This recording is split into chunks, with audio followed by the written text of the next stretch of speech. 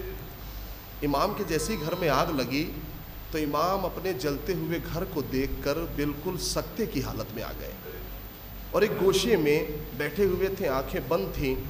امام کا غلام آیا، آ کے ہاتھوں کو ہلانے لگا. کہا مولا آپ کے گھر میں آگ لگی ہے، کہ آپ آگ بجھائیے گا نہیں؟ مولا نے کچھ نہیں کہا اس سے.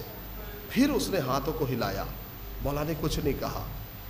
تو ایک جملہ اس نے کہا، مولا آپ کے بچے بہت پریشان ہیں، کبھی ایک حجرے میں جاتے ہیں کبھی دوسرے حجرے میں جاتے ہیں، مولا آپ آگ نہیں بجھائیں گے کیا اپنے گھر کی؟ امام کی آنکھیں کھلی فوراً. جیسے آنکھیں کھلی تو ایک جملہ امام نے ایسا اس سے کہا کہ اس کے دل پہ جا کے لگا. سنیے گا اور اپنے حق میں دعا کیجیے گا. امام نے کہا یہ بتاؤ جب میرے گھر میں آگ لگی تو میرے بچے موجود تھے یا نہیں تھے؟ کہا مولا آپ کے بچے تو تھے. امام نے کہا جب میرے گھر میں آگ لگی تو میں اپنے گھر کی آگ کو دیکھ کر شام غریبہ کے منظر میں کھو گیا. اس جملے کو سن لیجیے اور اپنے حق میں دعا کیجیے گا. میں شام غریبہ کے منظر میں کھو گیا اور میں سوچنے لگا کہ جب میرے بچے موجود تھے، میرے گھر میں آگ لگی تو میں کتنا پریشان ہوا.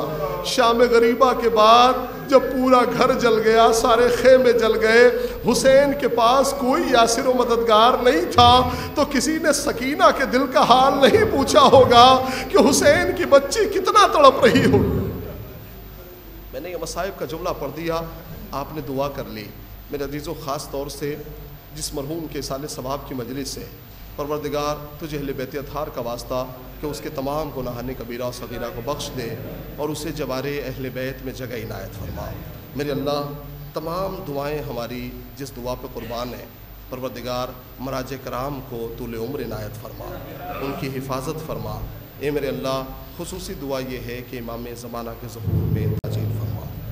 آپ حضرات سے گزارش ہے کہ ایک مرتبہ سورہ الحمد اور 3 مرتبہ سورہ اخلاص کی تلاوت فرما کر سید مشتاق حسین، سید مشتاق احمد مرحوم ابن سید ظفر حسنین مرحوم کی ارواح کو شامل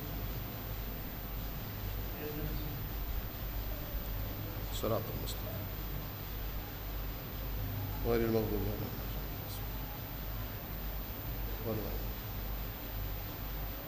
اللہ صلی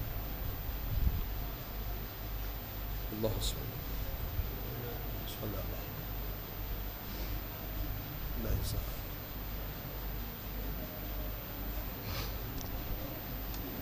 سورہ